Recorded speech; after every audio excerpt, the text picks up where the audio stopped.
में थी क्योंकि उसे सोने की एक खेप लेकर दूसरे शहर जाना था। लेकिन रास्ते में एक काली कार उसके सामने आकर धीरे धीरे चलने लगी। वह बार बार कोशिश करने के बाद भी रास्ता नहीं दे रही थी।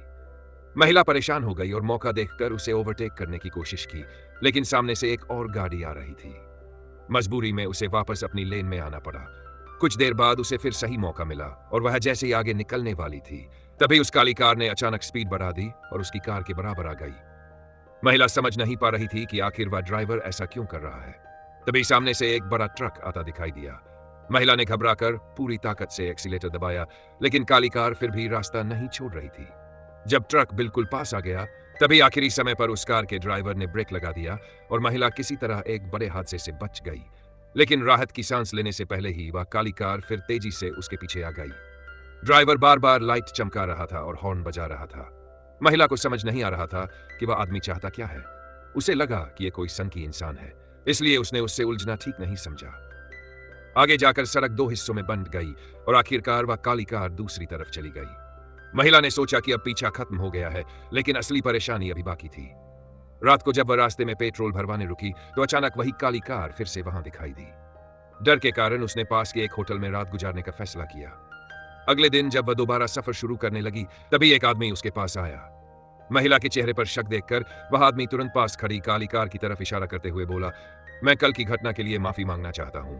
दरअसल मैं उस समय फोन पर मैसेज कर रहा था, इसलिए मुझे पता नहीं चला कि आप मुझे ओवरटेक करना चाह रही थी। तभी महिला को समझाया कि यह वही आदमी है जिसने कल उसका पीछा किया था। उसने बिना ज्यादा बात किए उसे वहां से जाने को कहा और जल्दी से अपनी कार लेकर उस छोटे शहर से निकल गई। लेकिन कुछ दूर जाने के बाद उसने देखा कि आगे वही काली कार खराब खड़ी है। इतनी सारी अजीब घटनाओं के बाद महिला का नाम काव्या था और उसे अब पूरा यकीन होने लगा था कि कुछ गड़बड़ है। उसकी छठी उसे चेतावनी दे रही थी कि यह आदमी सामान्य नहीं है। काव्या ने अपनी कार दूसरी तरफ मोड़ने की कोशिश की, लेकिन तभी वह आदमी उसके सामने आ गया। उसने कहा कि उसकी कार का इंजन खराब हो गया और उसे थोड़ी मदद चाहिए। उसने काव्या से कहा कि या तो वह कार को धक्का लगाने में मदद कर दे या फिर उसे पास के पेट्रोल पंप तक छोड़ दे ताकि वह टो करने वाली गाड़ी बुला सके। काव्या ने कुछ देर सोचा और फैसला किया कि वह खुद खतरा नहीं ले सकती। उसने कहा कि वह सिर्फ टो गाड़ी बुलाने में मदद कर सकती है, लेकिन आदमी ने मना कर दिया और बोला कि उसे सिर्फ लिफ्ट चाहिए, बाकी इंतजाम वह खुद कर लेगा। काव्या को उस पर बिल्कुल भरोसा नहीं हुआ। उसने साफ मना किया और तुरंत कार स्टार्ट करके वहां से निकल गई। कुछ ही देर बाद वह पास के पेट्रोल पंप पर पहुंची, लेकिन वहां पहुंचते ही वही काली कार फिर से उसके पीछे आ चुकी थी। अब काव्या को समझ गया कि उस आदमी की कार कभी खराब हुई ही नहीं थी। वह जानबूझकर उसका पीछा कर रहा था। वह डर के मारे अपनी कार के अंदर छिप गई। कुछ ही पल बाद वह आदमी भी उसके पास आ गया। जैसे वह कार के करीब पहुंचा, काव्या ने मौका देखकर कार स्टार्ट की और वहां से भाग निकली। लेकिन आगे जाकर रास्ते के मोड़ पर एक गाड़ी ने उसका रास्ता रोक दिया।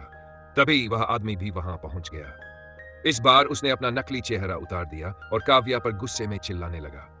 काव्या अब इस सनकी आदमी से और कोई रिश्ता नहीं रखना चाहती थी। जैसे ही सामने वाली गाड़ी हटी, उसने तुरंत अपनी कार दौड़ा दी और उसे पीछे छोड़ दिया। लेकिन उसे पता था कि यह आदमी इतनी आसानी से पीछा नहीं छोड़ेगा। कुछ दूर जाने के बाद उसने देखा कि पीछे फिर वही काली कार उसका पीछा कर रही है।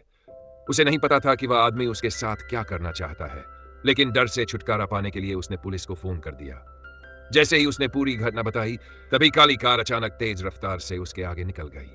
काव्या डर के मारे आंखें बंद कर बैठ गई, लेकिन इस बार वह सिर्फ उसका भ्रम था। उसने पुलिस अधिकारी से माफी मांगी और कहा कि शायद उससे गलतफहमी हुई थी। फोन रखते ही अचानक उसकी कार में खराबी आ गई। ब्रेक काम करना बंद कर चुके थे और कार अनियंत्रित होकर सड़क पर इधर उधर हिलने लगी। कुछ देर बाद कार जाकर एक गड्ढे में फंस गई। किस्मत से काव्या को ज्यादा चोट नहीं लगी। वह बाहर निकली और जांच करने लगी तो पता चला कि सिर्फ टायर फट गया था। लेकिन तभी उसकी नजर दूर आती हुई एक कार पर पड़ी। काव्या के होश उड़ गए क्योंकि वह कार उसी आदमी की थी। वह तुरंत अपनी कार में वापस छिप गई, लेकिन वह आदमी सीधे उसके पास आया। बिना कुछ बोले उसने कार का शीशा तोड़ दिया और अंदर घुस गया। उसने काव्या पर हमला कर दिया। काव्या खुद को बचा नहीं पाई। इसके बाद उस आदमी ने उसे बेहोश करने वाला इंजेक्शन लगा दिया। जब काव्या को होश आया तो उसने खुद को एक बंद कमरे में पाया। चारों तरफ पत्थर और लकड़ी की दीवारें थी। कमरे में सिर्फ एक छोटा सा बंद खिड़की जैसा रास्ता था, जिसके बाहर घना जंगल दिखाई दे रहा था। काव्या ने मदद के लिए जोर जोर से आवाज लगाई, लेकिन बाहर से जवाब देने वाला वही सनकी आदमी था। वह चेहरे पर अजीब मुस्कान लिए उसे देख रहा था और फिर बिना कुछ बोले वहां से चला गया। रात होने के बाद वह आदमी दोबारा कमरे में आया। काव्या रोते हुए उससे छोड़ देने की विनती करने लगी। उसने कहा कि वह उसे बहुत सारे पैसे दे सकती है, लेकिन वह आदमी सिर्फ उसका मजाक उड़ाता रहा।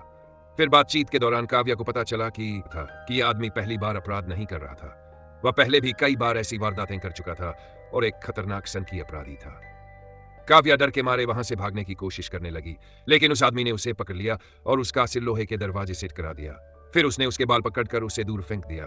उस आदमी के सामने काव्या बिल्कुल कमजोर पड़ चुकी थी। उसे जमीन पर दर्द से तड़पता देख वह बहुत खुश हो रहा था। वह काव्या के पास बैठ गया और उसकी जेब से उसका फोन निकाल लिया। फोन में वह काव्या और उसके पति की पुरानी खुशहाल तस्वीरें देखने लगा। उस आदमी को अपने शिकार को टूटते हुए देखना सबसे ज्यादा पसंद था। जब तक काव्या पूरी तरह हिम्मत नहीं हार, तब तक वह वहीं बैठा रहा। फिर संतुष्ट होकर वहां से चला गया। अगली सुबह काव्या की आंख खुली तो आसपास उस आदमी की कोई आवाज नहीं थी। उसने तुरंत दरवाजे के पास जाकर पूरी ताकत से उसे खोलने की कोशिश की, लेकिन दरवाजा अंदर से पूरी तरह बंद था। तभी उसने लॉक के छोटे से छेद से बाहर देखा और उसे एक बड़ी गलती नजर आई। उस सन की आदमी ने चाबी लॉक में ही लगी छोड़ दी थी। काव्या के दिमाग में तुरंत एक आइडिया आया। उसने अपनी जैकेट उतारी और उसे दरवाजे के नीचे बने छोटे से गैप से बाहर निकाल दिया। उसका मकसद था कि गिरने वाली चाबी कपड़े पर आ जाए। वह काफी देर तक जैकेट को हिलाती रही, लेकिन चाबी अपनी जगह से हिली तक नहीं। तभी उसकी नजर लकड़ी में फंसी एक कील पर पड़ी। उसने उसे निकालने की कोशिश की, लेकिन कील बहुत मजबूती से लगी हुई थी। फिर उसने जैकेट वापस अंदर खींची और उस कील को कपड़े से बांध दिया ताकि ज्यादा पकड़ मिल सके। काव्या एक पल भी रुकना नहीं चाहती थी, क्योंकि उसे पता नहीं था कि वह आदमी कब वापस आ जाएगा। आखिर पूरी ताकत लगाने के बाद कीला बाहर निकल आई। अब उसने तुरंत जैकेट को दोबारा दरवाजे के नीचे से बाहर निकाला और कीला की मदद से लॉक अंदर फंसी चाबी को धक्का देने लगी। कुछ कोशिशों के बाद चाबी नीचे गिरी से जैकेट खींची और चाबी अपने हाथ में ले ली। अब उसके पास सोचने का समय नहीं था। उसने तुरंत चाबी लगाई और लोहे का दरवाजा खोल दिया। वो ऊपर पहुंची ही थी कि भी वह सन की आदमी वापस आ गया। काव्या ने जल्दी से पास रखी एक अलमारी में छिपने की कोशिश की, लेकिन समस्या यह थी कि अलमारी का दरवाजा सामान के कारण पूरी तरह बंद नहीं हो पा रहा था। काव्या बस मन ही मन दुआ कर रही थी कि वह आदमी इधर न देखे। किस्मत से उस आदमी को कुछ शक नहीं हुआ। वह आराम से बैठकर खाना खाने लगा, लेकिन कुछ देर बाद काव्या को एक और खतरनाक सच पता चला। उस आदमी की एक पत्नी भी थी। फोन पर बात करते हुए वह अपनी पत्नी से झूठ बोल रहा था कि वह काम के सिलसिले में बाहर गया हुआ है।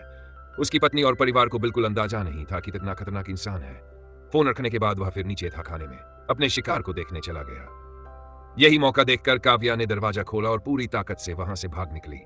उधर जैसे ही उस आदमी को पता चला कि काव्या भाग चुकी है, वह तुरंत उसके पीछे दौड़ पड़ा। उसने काव्या के जूते पहले ही निकाल दिए थे, इसलिए वह नंगे पैर जंगल गई थी। जल्दबाजी में उसका पैर एक तेज जल कड़ी की टहनी पर पड़ गया और उसे गंभीर चोट लग गई। दर्द के बावजूद उसने हिम्मत नहीं छोड़ी और उस टहनी को निकाल दिया, लेकिन उसकी चीख सुनकर वह आदमी उसकी तरफ आने लगा। काफी देर तक जिंदगी और मौत की दौड़ चलती रही। आखिर काव्या एक नदी के किनारे पहुंच गई। सामने तेज बहाव वाली नदी थी और पीछे वही खतरनाक आदमी। काव्या के पास कोई रास्ता नहीं था। उसने बिना सोचे समझे खुद कुंदी में छलांग लगा दी। तेज बहाव ने उसे बहा लिया। कई बार पानी में डूबने के बाद आखिर वह नदी के नीचे एक बड़े पत्थर से टकराकर रुक गई, लेकिन खतरा अभी खत्म नहीं हुआ था। उसे वहां से जल्दी निकलना था। उसने एक लकड़ी उठाई और उसे सहारे के लिए इस्तेमाल करते हुए आगे बढ़ने लगी। वह डरते हुए चारों तरफ देख रही थी। तभी उसे हल्की सी कदमों की आवाज सुनाई दी। उसे लगा कि वासन की आदमी फिर उसका पीछा करते हुए आ गया है। वह तुरंत एक बड़े पेड़ के पीछे छिप गई। जैसे ही कोई उसके पास आया, काव्या ने मौका देखकर हमला करने की कोशिश की, लेकिन सामने वह अपराधी नहीं बल्कि एक बूढ़ा शिकारी था। काव्या को लगा जैसे उसे जिंदगी बचाने का आखिरी मौका मिल गया हो। उसने बूढ़े आदमी से मदद मांगी और बताया कि एक खतरनाक आदमी उसे मारना चाहता है। उसने बूढ़े से फोन देकर पुलिस को बुलाने की गुजारिश की। बूढ़ा आदमी पूरी बात समझ नहीं पा रहा था, लेकिन काव्या की हालत देखकर उसने मदद करने का फैसला किया। उसने जैसे ही फोन निकाला, काव्या की जल्दबाजी में हुई गलती से फोन हाथ से गिरकर टूट गया। अब काव्या और ज्यादा परेशान हो गई। उसने बूढ़े से किसी भी तरह उसे वहां से ले जाने की विनती की। बूढ़े ने तुरंत हामी भर दी और अपनी गाड़ी से एक जोड़ी जूते निकालकर काव्या को दे दिए। इसके बाद दोनों जंगल से बाहर निकलने के लिए चल पड़े, लेकिन थोड़ी दूर जाते ही उनकी गाड़ी के रास्ते में एक बड़ा पेड़ का तना पड़ा हुआ था। यह देखकर काव्या घबरा गई। उसे तुरंत जा गया कि यह उस सन की आदमी की चाल है, लेकिन बूढ़े को ज्यादा चिंता नहीं हुई क्योंकि उसके पास अपनी सुरक्षा के लिए हथियार था। दोनों ने मिलकर पेड़ के तने को हटाने की कोशिश की, लेकिन वह अपनी जगह से हिला तक नहीं। तभी काव्या की नजर दूर आती हुई एक गाड़ी पर पड़ी। वह डर गई क्योंकि वह वही सन की आदमी था। काव्या वापस गाड़ी में छिपने लगी, लेकिन बूढ़े ने उसे रोकते हुए कहा कि डरने की जरूरत नहीं है, वह इस मामले को संभाल लेगा। वह आदमी गाड़ी से बाहर उतरा और नकली मासूमियत दिखाते हुए बूढ़े शिकारी के सामने वह सन की आदमी पुलिस को कॉल करने का नाटक करते हुए बोला कि उसे अपनी बहन मिल गई है। बूढ़े शिकारी ने तुरंत अपनी बंदूक संभाल ली और काव्या के सामने खड़ा हो गया। तभी वह आदमी बोला, सर आप गलत समझ रहे हैं, ये मेरी बहन नहीं है। उसने झूठी कहानी बनाई कि उसकी बहन ने कुछ समय पहले अपने पति को खो दिया था और सदमे के कारण उसका दिमाग ठीक नहीं रहा। वह एक दिन पहले घर से निकल जंगल में भटक रही थी और बहू से ढूंढते हुए यहाँ तक आया। उसकी बात सुनकर काव्या ने तुरंत इनकार कर दिया और बताया कि आदमी झूठ बोल रहा है, लेकिन बूढ़ा शिकारी भी उलझन में पड़ गया। उसे समझ नहीं आ रहा कि असली शक क्या है। काव्या का डर और घबराहट भरा व्यवहार देखकर उसे शक होने लगा। मजबूरी में उसने उस आदमी को काव्या के पास जाने दिया। जैसे ही काव्या को लगा कि वह फिर से उस खतरनाक आदमी के हाथों में जाने वाली है, वह डर के मारे पीछे हटने लगी। उसकी हालत देखकर बूढ़े शिकारी को अचानक एहसास हुआ कि कुछ तो गलत है। उसने आदमी से कहा कि पहले अपना फोन निकालो और पुलिस को बुलाओ। पुलिस आने के बाद सब कुछ साफ हो जाएगा। लेकिन अब उस सन की आदमी को समझ आ गया कि उसका सच सामने आने वाला है। जैसे ही उसने फोन निकालने का बहाना किया, उसने अचानक बूढ़े शिकारी पर हमला कर दिया। उसने बूढ़े को घायल कर दिया और उसकी बंदूक छीन ली। यह देखकर काव्या पूरी तरह डर गई और तुरंत जंगल की गहराई में भाग गई। जंगल का इलाका बहुत बड़ा था, इसलिए वह आदमी तुरंत उसे ढूंढ नहीं पाया। कुछ देर आराम करने के बाद काव्या धीरे धीरे बाहर निकलने का रास्ता तलाशने लगी। तभी उसे पास में वही आदमी की कार दिखाई दी। असल में वह बूढ़े शिकारी के सबूत मिटाने की कोशिश कर रहा था। काव्या ने मौका देखकर चुपके से उसकी कार के पास पहुंचकर अंदर प्रवेश किया। वह जैसे ही उस आदमी का फोन लेकर पुलिस को कॉल करने वाली थी, तभी वह वापस आ गया। काव्या मजबूरी में कार की डिक्की में छिप गई। उस आदमी को कुछ पता नहीं चला और उसने कार स्टार्ट कर दी। कार चलने की आवाज के बीच काव्या ने छिपकर पुलिस को फोन मिला दिया। उधर वह आदमी भी अपना फोन ढूंढने लगा। जब उसे फोन नहीं मिला तो उसकी नजर पीछे की तरफ गई। काव्या को लगा कि अब पकड़ी जाएगी, इसलिए उसने खुद ही हमला करने का फैसला किया। उसने लोहे की रॉड उठाई, अचानक उस आदमी पर वार कर दिया। दोनों के बीच कार के अंदर खतरनाक संघर्ष शुरू हो गया। काव्या पूरी ताकत से खुद को बचाने की कोशिश कर रही थी, लेकिन वह आदमी ज्यादा ताकतवर था। संघर्ष के दौरान कार का संतुलन बिगड़ गया और गाड़ी एक जगह टकरा कर पलट गई। किस्मत से काव्या बच गई और किसी तरह बाहर निकल आ गया। अब काव्या के पास भागने के अलावा कोई रास्ता नहीं था। भागते भागते वह एक ऐसी जगह पहुंच गई जहां आगे जाने का कोई रास्ता नहीं था। पीछे वही सन की आदमी धीरे धीरे उसकी तरफ बढ़ रहा था। इस बार काव्या ने भागने के बजाय उसका सामना करने का फैसला किया। उसने उस आदमी का फोन निकाला और उसकी पत्नी को कॉल कर दी। काव्या ने उसकी पत्नी को पूरी सच्चाई बता दी कि उसका पति हर बार बाहर जाने का झूठ बोलता था, जबकि असल में वह खतरनाक अपराध करता था। उसकी पत्नी को जब अपने पति की असली सच्चाई पता चली तो वह हैरान रह गई। काव्या ने फोन वापस उस आदमी की तरफ फेंक दिया। अपनी पत्नी की आवाज सुनकर वह आदमी पूरी तरह बेकाबू हो गया। गुस्से में वह काव्या को मरने के लिए उसकी तरफ बढ़ा, लेकिन इस बार काव्या भी तैयार थी। हाथ में रॉड लिए उसने पूरी हिम्मत के साथ उसका सामना किया। दोनों के बीच आखिरी लड़ाई शुरू हो गई। ताकत में कमजोर होने के कारण काव्या जल्द ही पीछे पड़ने लगी, लेकिन उसने हार नहीं मानी। जब वह आदमी उसे खत्म करने वाला था, तभी काव्या ने मौका देखकर खुद को बचाया और पलटवार किया। आखिरी कोशिश में उसने उस अपराधी को रोक दिया और अपनी जिंदगी पर छाए इस डरावने खतरे का अंत कर दिया। कई दिनों के डर और संघर्ष के बाद काव्या थककर जमीन पर गिर गई। आखिरकार बचाव दल वहां पहुंचा और उसे उस खौफनाक जंगल से सुरक्षित बाहर निकाल लिया। तो दोस्तों, ये थी काव्या की डरावनी कहानी, जहां एक खतरनाक सन की इंसान से बचने के लिए उसे अपनी हिम्मत और समझदारी का इस्तेमाल करना पड़ा।